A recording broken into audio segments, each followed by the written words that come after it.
მარიამობის დღესასწაულზე ზუგდიდის მუნიციპალიტეტის სოფელ ერგეტაში მარულა გაიმართა. ცხენოსანთა შეჯიბრი ისე ტრადიციულ სახეობებში ჩატარდა, როგორიცაა მარულა, ყაბახი და მოქნება. ცხენებით შეჯიბრი გაიმართა როგორც მოკლე, ასევე გრძელ 6 კილომეტრიან დისტანციაზე, რომელშიც ადგილობრივებთან ერთად მეზობელი სოფლებიდან ცხენოსნებმა მიიღეს მონაწილეობა. ასევე ჩატარდა ტრადიციული ქართული ჭიდაობა. წლევანდელი მარულა მაყურებლების განსაკუთრებული ინტერესით გამოირჩეოდა. ღონისძიებას სტუმრის სტატუსით დაესწრო საქართველოს სოფლის მეურნეობის მინისტრი. ოთარ დანელიას განცხადებით მნიშვნელოვანია მსგავსი ტრადიციული ღონისძიებების ადგენა. სამეგრელო ზემო სვანეთის გუბერნატორის ლევან შონიას თქმით, მარულა მომავალ წელს უფრო გრანდიოზულად ჩატარდება და ტრადიციულ ხასიათს მიიღებს. ძალიან მნიშვნელოვანია სამეგრელოში ის ტრადიცია, რომელიც ნელ-ნელა უდგება აღდგენის გზას. ეს ძალიან მნიშვნელოვანია, რომ ოროლუში სიმბოლურია ძალიან, რომ მარულა 2015 მიმდინარეობს.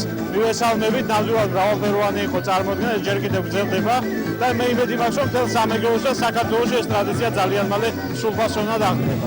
მარულა ჩვენ უფრო მასშტაბურს გავხდით.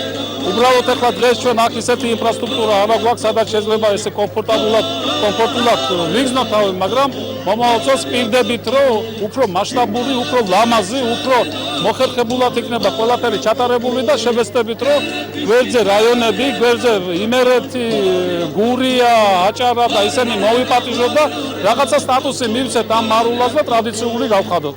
კარგი ასეთი ტრადიციების მომხრევა, რა თქმა უნდა, დღეს მონაწილეობას ვიღებ ქართულ ჭიდაობაში, ეს უძველესი, ასე რომ ვთქვათ, სპორტის სახეობაა, ძველი ქართული და კარგია, როცა მივყვებით ასეთ ტრადიციულ გზას. დღეს ქართულ ჭიდაობაში გამოვდივარ და რა ვიცი, ყველა მოწინააღმდეგეს ვუსურებ წარმატებას. მარულა ცხენოსნური სპორტის უძველესი ქართული სახეობაა. წლების წინ ის 25-30 კილომეტრიან დისტანციაზე იმართებოდა. დროთა განმავლობაში გაიზარდა მონაწილეების რიცხვი, თუმცა საასპარეზო მონაკვეთი შემცირდა 8-10 კილომეტრამდე. ადრე მარულაში მოზრდილებთან ერთად ბავშვებიც მონაწილეობდნენ. წლევანდელი მარულა სამეგრელო ზემო სვანეთის გუბერნატორის ადმინისტრაციის პატრონაჟით ჩატარდა.